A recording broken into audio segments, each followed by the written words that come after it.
तुमको जो बोलना है बोलो, जो करना है करो, जो उखाड़ना है उखाड़ो। किसी पार्टी से फक्र है मुझको कि मैं भारतीय जनता पार्टी में था और मैंने अपनी कौम और मिल्लत का काम कराया। लोग आरोप लगा रहे हैं कि आफ्ताब अहमद सिद्दीकी जहां अवसर देखते हैं, जहां फायदा देखते हैं, वहां चले जाते हैं। पिटा हम रहे हैं, जेल हम जा रहे हैं, केस हम खा रहे हैं, हर डेट पे वकीलों को पैसा दे रहे हैं, फिर भी आफ्ताब अहमद सिद्दीकी दिल बदलू है, मतलब भी है।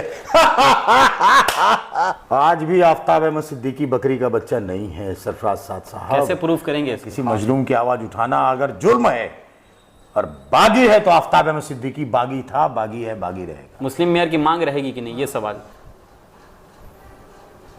जिसके लिए शायद आपको जेल भेजा गया। डेली नेशन के इस मंच पर आज हमारे साथ एक बेहद ही खास मेहमान हैं और इस मेहमान का तारुफ कुछ इस तरह से होना चाहिए कि इन्होंने अपने राजनीतिक करियर की शुरुआत Samajwadi Party, Lojpa, Congress, AIMIM, BJP और उसके बाद अब JDU का दामन थाम चुके हैं।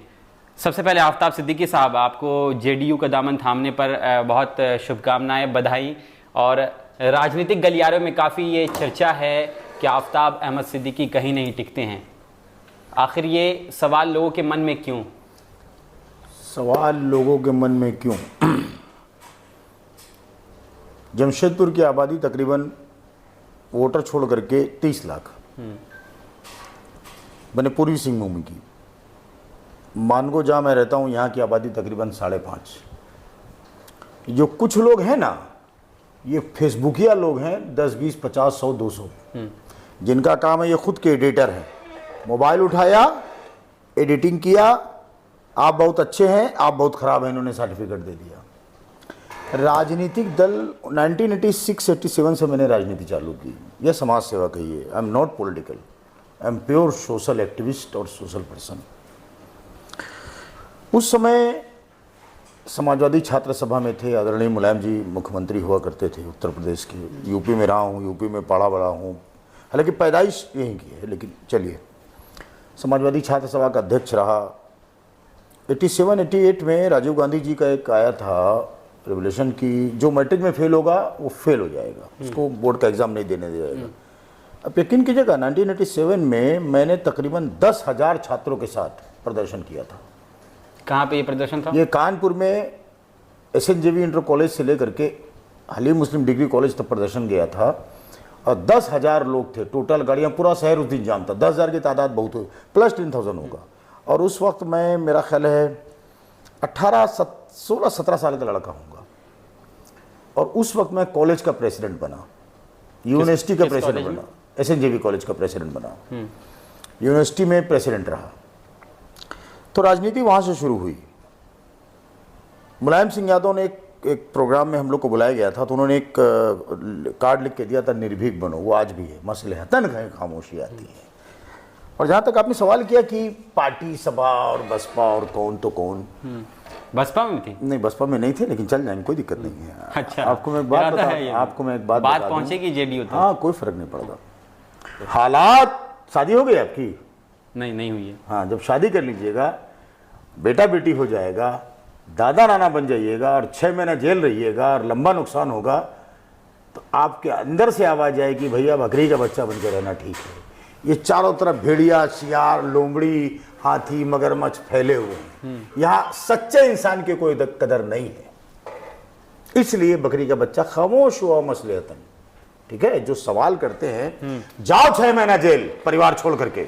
तो जेल जाते वक्त आफ्ताब सिद्दीकी का ये बयान आखिर क्यों आया कि आफ्ताब आखिर सिद्दीकी आया? कोई हमको बकरी का नहीं बच्चा पता नहीं था कि 15 दिन में जिस केस में बेल होगा वहां 6 महीना रहना पड़ेगा। हमको नहीं पता था कि मेरा आर्थिक, सामाजिक सब नुकसान किया जाएगा। हमको नहीं पता था कि मेरा बेगुनाह भाई को जेल भेजा जाएगा। हमको नहीं पता था कि जेल से आने के बाद आज तक मेरा भाई डायलिसिस पे है। किसके शय पर हुआ ये? अरे जिसके शय पे, वो भैया देखिए, नेता अभिनेता कोई दोषी नहीं होता, दोषी होते हैं बस्ती के दलाल। आफ्ताब अहमद सिद्दीकी तो फक्र से बोलता है कि ना थाना की दलाली की, ना कोई ज़मीन की दलाली की, ना और कोई गलत काम किया। आज भी हाईवे में होटल है, 10 रुपए की चाय, 5 रुपए का सिगरेट, क्या बोलते हैं, बिस्किट बेच करके अपना परिवार ईमानदारी से पालता। क्या वो खिलाफ था मानगो नगर निगम चुनाव में? मसला यही था, मसला यही था। हम तो जायज़ थे। आजकल का परिवेश बन गया कि भगत सिंह पैदा हो, मेरे घर में नहीं पैदा हो, बगल घर में पैदा हो, फांसी चढ़े, शहीद हो देश के लिए, तो वो मेरा बेटा नहीं हो। मैंने कहा लोगों से कि मानगो की 5 लाख 7 लाख की आबादी में कोई मुस्लिम विधायक नहीं बन पाएगा, जो सिनारियो देश का है, जो सिनारियो देश का है। तो मैंने कहा किसी मुस्लिम को मेयर बना दिया जाए। तो सामने से सवाल आया, किसने किया, किससे बोला, ये मत पूछिएगा, ठीक है। सामने से सवाल आया, आप बनिएगा सिद्दीकी साहब, हम नहीं, मैं नहीं लड़ूंगा, मेरे ऊपर भारतीय जनता पार्टी का छाप लगा है, जो MIM में जाके भी नहीं धुला, अभी कांग्रेस में भी जाके नहीं धुला। Then we are decided that I come back, now I am a part of India. Rai ji के पुराने मित्र भी रहे हैं आप। Yes, always. राय जी से मेरा व्यक्तिगत संबंध था, है और रहेगा। तो मुस्लिम मेयर का मैंने कहा, तो मेरे एक बहुत अजीज दोस्त हैं हाजी नूरुल हक जुन्ना, अच्छा काम कर रहे हैं कब्रिस्तान वगैरह में, हैं कर रहे हैं, अच्छे काम कर रहे हैं, अच्छे दोस्त थे या है ना अभी भी? मेरे सब दोस्त हैं, जितने भी आजाद बस्ती के लोग हैं या मानगो के लोग हैं या जमशेद। नहीं, ऐसा तो नहीं कि जेडीयू में आने के बाद उनसे रिश्ता नाता खत्म? नहीं, रिश्ता नाता खत्म या उन्होंने किनारा कशी कर लिया आपसे? अब सामने वाला किनारा कशी करेगा तो मेरे पे क्या फर्क पड़ता है, एक तरफा मोहब्बत भी तो होती है। कभी आशिकी की है आपने? हो जाएगी, हो जाएगी ना। तो मोहब्बत कभी कभी एक तरफा होती है।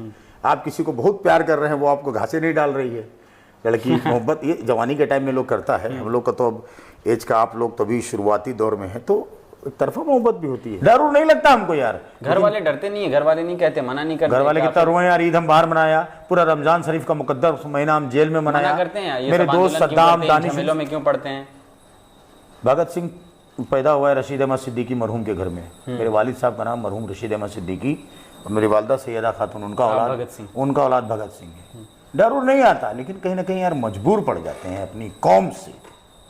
मुसलमानों की लड़ाई करके जेल हम जा रहे हैं, मुसलमानों की लड़ाई करके पिटा हम रहे हैं, मुसलमान की लड़ाई करके आंदोलन हम कर रहे हैं, हिंदू मुसलमान के लिए MGM में आंदोलन हम कर रहे हैं, मजदूरों की लड़ाई के लिए श्रमिक टाटा मोटर के घेराव हम कर रहे हैं, गोपेश्वर के घर पे धरना हम दे रहे हैं। सबसे बड़ा आरोप और ये दाग शायद कभी ना धुले, भाजपा में रहने का। भाजपा में रह करके 4600 मुसलमानों का राशन कार्ड कोई बना के दिखाए, 1070 आदमी का आधार कार्ड कोई बना के दिखाए, 437 औरतों को ईदगाह मैदान में सांसद और आदरणीय तत्कालीन मंत्री सरयू राय से गैस बंटवा के दिखाए आफ्ताब अहमद सिद्दीकी। 23 सड़कें आपकी सरयू राय से मैंने बनवाया, आफ्ताब अहमद सिद्दीकी। तत्कालीन सांसद विद्युत मतों से 70 से 80 लाख रुपया सिर्फ मुसलमानों को माफ कराया। रिकॉर्ड है, फेसबुक खोल के देखिएगा। आफ्ताब अहमद सिद्दीकी, काहे का भाजपा, काहे का लोजपा, काहे का सपा, जो मेरे लोगों का काम करेगा आफ्ताब अहमद सिद्दीकी वहां खड़ा रहेगा। आप फेसबुक में आप पास्ट खोलिएगा, इसी घर में यहां से लेकर रोड तक लाइन लगी थी राशन कार्ड का। 46-47 राशन कार्ड अप्रूव कराया। आदरणीय मंत्री, खाद्य आपूर्ति मंत्री थे, संसदीकार मंत्री थे आदरणीय सरयू राय जी से। क्या गलत है सरफराज यार? वोट बैंक बनो तो बहुत बढ़िया, इसको मत वोट देना फला पार्टी जीत जाएगा, उसको मत वोट देना फला पार्टी जीत जाएगा। मारे जा रहे हो तुम, काटे जा रहे हो तुम, खाने पे पाबंदी तुम्हारी, पोशाक पे पाबंदी तुम्हारी, दाढ़ी पे पाबंदी तुम्हारी, एलानिया तुम नमाज पढ़ते थे हर जगह, आज हर जगह पाबंदी है। फिर भी ये सवाल है कि भारतीय जनता पार्टी में आफ्ताब सिद्दीकी दाग लगा। वो दाग बहुत पसंद है, बहुत अच्छे। मैंने अपने लोग का, इंसानियत का, कौम मिलत का काम कराया, 100 बार करूँ। जब आफ्ताब सिद्दीकी इतने मुस्लिम के हितैषी हैं, AIMIM में जब आप गए, वहां से आपने चुनाव लड़ने की आपकी चर्चा हुई कई मरतबा कि आपको टिकट मिल सकता है, नहीं मिल सकता, आप प्रदेश में रहे और प्रभारी भी बनाए गए, लेकिन आखिर ऐसा क्या हुआ, चुनाव खत्म होते ही फिर उन्होंने नाता तोड़ दिया? किसने नाता तोड़ दिया? किसी पार्टी ने आज तक आफ्ताब सिद्दीकी को निष्कासित नहीं किया, रिकॉर्ड पता किया। आपने तोड़ दिया नाता? नाता तोड़ा। मुझको लगा कि जो बीजेपी की बी टीम का तमगा MIM पे लगता है वो कहीं ना कहीं सही है। आपने शायद मेरे इस जवाब को सही से नहीं सुना। जब 16 सीट पे आप लड़ रहे थे और मैं बात कर रहा था एज ए चुनाव सह प्रभारी की 2 सीट की, तो एग्रीड होना चाहिए या नहीं होना चाहिए? आपका कोई जनाधार नहीं है। आफ्ताब अहमद सिद्दीकी ने MIM को झारखंड में खड़ा किया है, 16 जिला का दौरा किया है, रात दिन मेरे साथ जफर, वकार, तौसीफ, रिजवान, मेरा काशिफ, ये 7-8 लड़के हम लोग 2 गाड़ी में लेकर के अपना तेल भरा करके पूरा झारखंड का दौरा करते थे। असद साहब को कोई कसम रखा के पूछे, जो काम मैंने करके दे दिया, नहीं होना है MIM के लिए, तो काहे के लिए हम रहेंगे? राजनीति मसलहत का काम है। और आफ्ताब अहमद सिद्दीकी जाहिल नहीं है। मैं पोस्ट ग्रेजुएट हूँ पॉलिटिकल साइंस में। आज से 15 साल पहले 2 नंबर में बैठा था, तब आर दयाल जी, इतनी अच्छी राजनीति कर आर दयाल साहब इंस्पेक्टर थे। तो 6 दिसंबर की घटनाओं को लेकर कोई प्रोसेसन होने वाला था, तो दयाल साहब आ गए। दयाल साहब को भी आपके चैनल के माध्यम से सादर प्रणाम। दयाल साहब बोले, आफ्ताब कल कुछ होगा क्या? हम काहे कुछ करेंगे, हमने आप आ गए, हम कुछ होगा। उसके बाद चल गए उठ करके, प्रोसेसन कैंसिल हो गया। उसके बाद एक नेताजी वहाँ बैठे हुए थे, बड़े नेता हैं आजाद बस्ती के आज, बड़े प्रभावी नेता हैं। बोला सिद्दीकी साहब आप कहाँ तक पढ़े हैं? हमने भैया पॉलिटिकल साइंस में ग्रेजुएट हूँ, पोस्ट ग्रेजुएट हूँ। तो बड़ी कस के हंसे, अरे पॉलिटिक्स भी कोई पढ़ाई होती है? नहीं यार मेरे अल्लाह, बर्बादी गुलशन को बस एक ही उल्लू काफी था, हर शाख पे उल्लू बैठे हैं, उस बाग का आलम क्या होगा। आज भी दरवाजे खुले हैं। कहीं ना कहीं उन्होंने हकीकत कह दी अपनी जबान से। उनको पता ही नहीं कि राजनीति भी एक चैप्टर है, पढ़ाई है। आजकल राजनीति में पढ़े लोगों की जगह है ही नहीं। अगर आप इस बात को तस्लीम करें तो नहीं, ऐसा नहीं है। राजनीति में ईमानदार, पॉलिटिकल साइंस से पोस्ट ग्रेजुएशन करने के बाद आफ्ताब अहमद सिद्दीकी आज कहाँ हैं? पॉलिटिकल साइंस से पोस्ट ग्रेजुएशन करने के बाद 95 में मैंने यूपीएससी का एग्ज़ाम दिया था। मेरे बहनोई जनाब इस्माइल साहब और मेरे बड़े भैया शकील अहमद सिद्दीकी, वो भी प्रूफ दे देंगे, लोग बोलता है कभी कभी। तो मैंने कलकत्ता में पीटी का एग्ज़ाम दिया था, यूपीएससी का, और मैंने क्वालिफाई किया था पीटी में। मेंस में फेल हुआ। अगर पास हो जाता तो आज मैं एक गजेटेड ऑफिसर बन के बैठा होता। ठीक है। क्या आफ्ताब अहमद सिद्दीकी विधायक भी हो सकते थे? एक विधायक के रूप में हम उनसे बात करते आज, आपका बयान है साहब। अभी का जो सिनारियो आप देखेंगे सरफराज साहब, तो in this seat this is not possible. Jamshedpur Paschim क्या 2000 से पहले पॉसिबल नहीं था? 2000 के बाद 35 साल से आपने राजनीति की है। 2000 के पहले क्या आफ्ताब अहमद सिद्दीकी फ्रेम में नहीं आए थे? बेवकूफ आदमी देखा है, लाइमलाइट में नहीं आए थे? बेवकूफ आदमी देखा है, दूसरों के लिए मरने वाला आदमी देखा है, दूसरों को नेता बनाने वाला देखा है। नहीं देखा तो हमको देख लो, मैंने दूसरों को नेता बनाया। लेकिन अब नहीं, अब लड़ाई अपने हक की होगी, इंसानियत की होगी, कौम व मिल्लत की होगी, गरीब माँ बहन बेटियों के लिए होगी। अब लड़ाई किसी और के लिए नहीं होगी, अब लड़ाई अपने लिए होगी।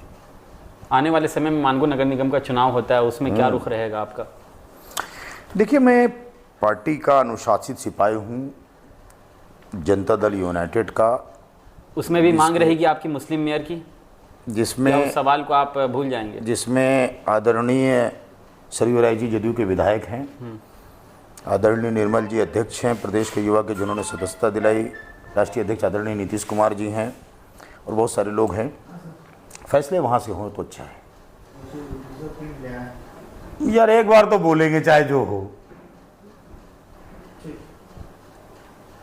हमी को कातिल कहेगी दुनिया, हमारा ही कत्लेआम होगा, हम ही कुआं खोदते फिरेंगे, हम ही पे पानी हराम होगा।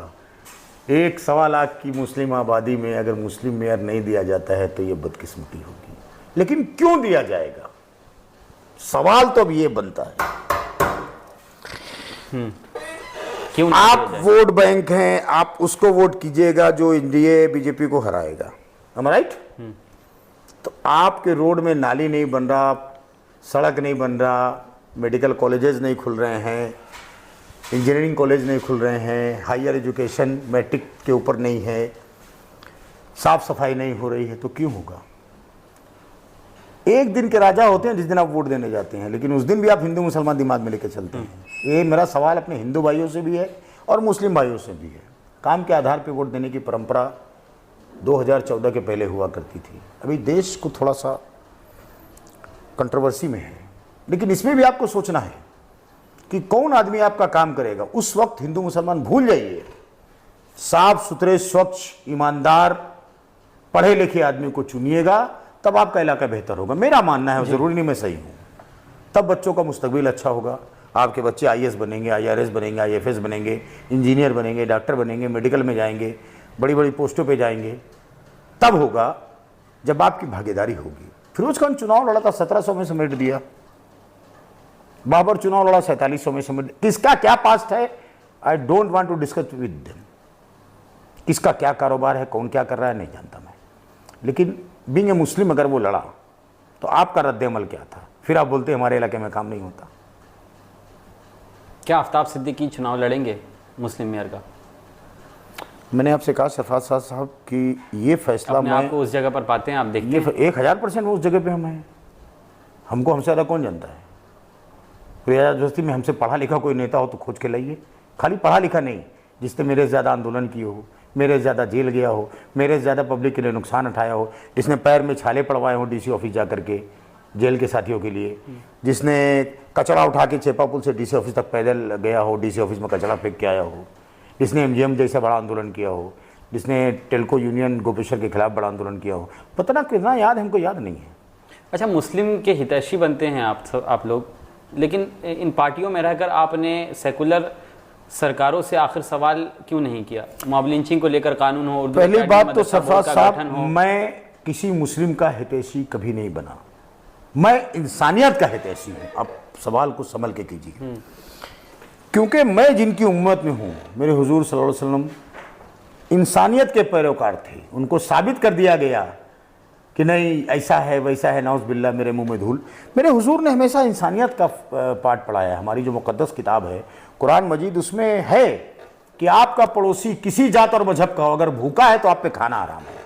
कहाँ बात आई वहाँ काफिरों की, कहाँ बात आई वहाँ यहूदियों की, कहाँ बात आई वहाँ काफिर बोलते हैं। काफिर को भी काफिर वर्ड भी नहीं है कहीं पर, अल्लाह जाने वो कभी मान लिया है।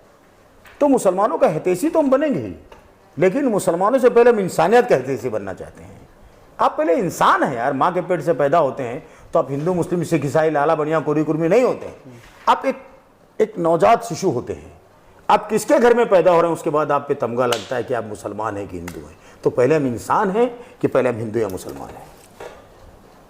लेकिन एक मुसलमान होने के नाते आपने और अल्पसंख्यकों के मुद्दे को लेकर कितना आपने आवाज उठाया, और फिर उठाता रहूंगा। उठाया नहीं भाई, मेरे इन सेकुलर पार्टियों का आप जो बात की बात करते हैं, आदरणीय हेमंत सोरेन का 2018 आप भारतीय जनता पार्टी में भी अल्पसंख्यक प्रकोष्ठ में थे, 2 बार जिलाध्यक्ष रहा हूं, 2 प्रदेश।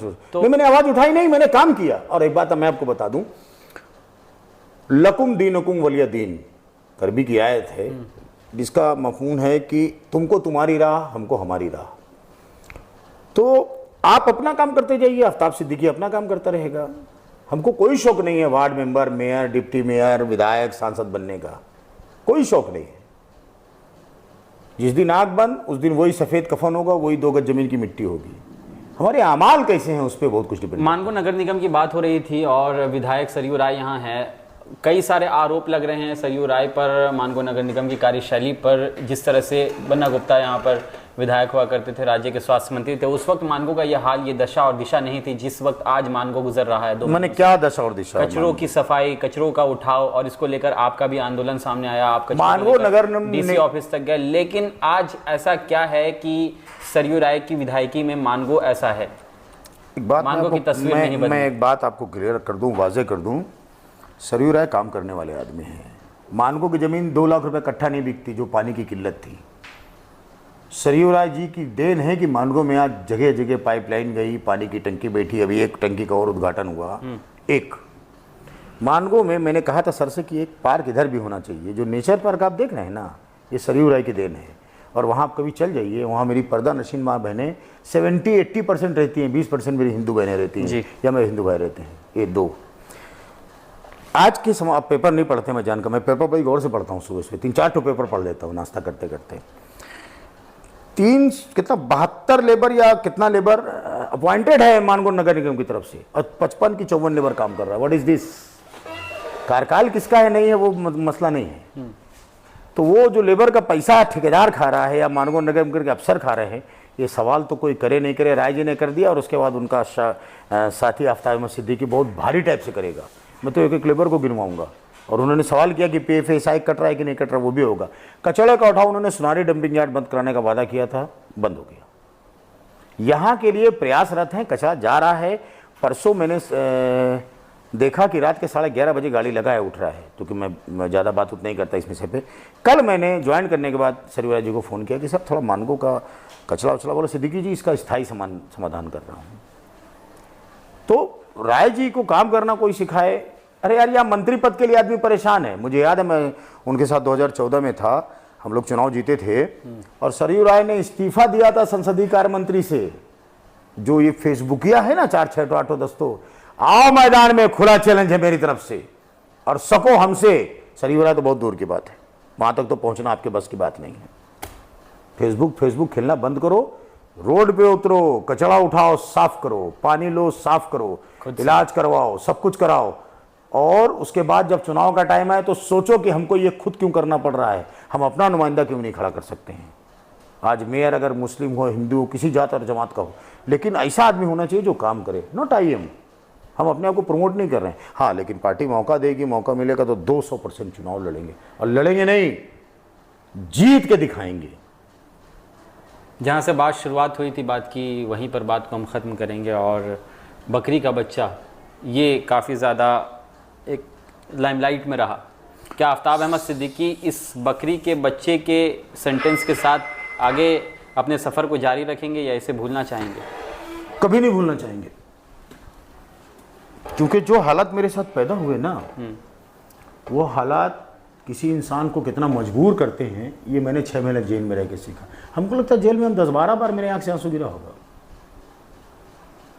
10-12 बार लिटरली, करीब 50-52 साल की उम्र में आंसू गिरा होगा मेरे। क्यों गिरा? बहुत कुछ सोचा समझा मैंने कि जिसके लिए मैं लड़के जेल आया, जिस मुद्दे के लिए लड़के जेल आया, वो उसकी पैरवी करने चंद लोगों के अलावा कोई नहीं आया। मैं शुक्रगुजार हूँ अपने दोस्त हाजी नूरुल कंसारी का, फिरोज खान का, शहनवाज का, बबलू का, अरमान का, परवेज मलिक का, समी भाई का, दानिश का, और तमाम मेरे यार दोस्त जो आए जेल में। जेल की चारदीवारी कोई नहीं देखना चाहता। सरयू राय भी मिलने गए थे। सरयू राय जब आफ्ताब सिद्दीकी को अरेस्ट करके थाना में रखा गया तो आपको जानकारी का अभाव है, 2 घंटा 2.5 घंटा बैठ गए वहाँ करके, और लोगों ने कहा कि इसको तो छुड़वा देते, लेकिन राय जी पहुँच गए इसलिए अब नहीं छूटेगा, ये इसको तो छुड़वा दिया जाता। तो हमने कहा भैया दाग अच्छे हैं, मेरे बुरे वक्त में अगर कोई आ रहा है तो उनकी आमद को सलाम। तो राजनीति नहीं होती, कूटनीति करने लगा है लोग, दलाली कर रहा है लोग, पर एक दूसरे को नीचा दिखाने का काम कर रहा है। एक बात याद रखो, अल्लाह ताला को 2 मौके पे मुस्कुराहट, यहाँ से जैसे मैंने सुना है बुजुर्गों से, ये कहीं लॉजिकली या किताब में है कि नहीं है, अल्लाह ताला चाहता है कि सरफराज साहब अभी कुछ दिन परेशान हो, कुछ दिन तकलीफ में रहे, कुछ दिन उसके इम्तिहान हम लें, और दुनिया चाह रही है कि सरफराज को हम पैसे से, पावर से, पैरवी से मदद करके एकदम बुलंद कर दें, तो अल्लाह को मुस्कुराहट होती है। और अल्लाह चाहता है कि सरफराज साहब मजबूत रहे, सर बुलंद रहे, और दुनिया उसके पीछे पड़ती है, तो अल्लाह ताला को मुस्कुराहट होती है। कि देखो, कि मैं बुजुर्गों से सुना है, मैंने कोई किताबी बात नहीं है। तो अब ये चीज़ें हैं, अल्लाह ताला जिसको इज़्ज़त देना चाहेगा ना, बहुत लोग पढ़ते हैं बहुत भयानक, वो तो इज़्ज़ो मंतशा, वो तो ज़िल्लो मंतशा। अल्लाह तबारक व तआला जिसको चाहे बेहिसाब इज़्ज़त दे, बेहिसाब दौलत दे, बेहिसाब वक़ार दे, ठीक है, तो करने दीजिए ना।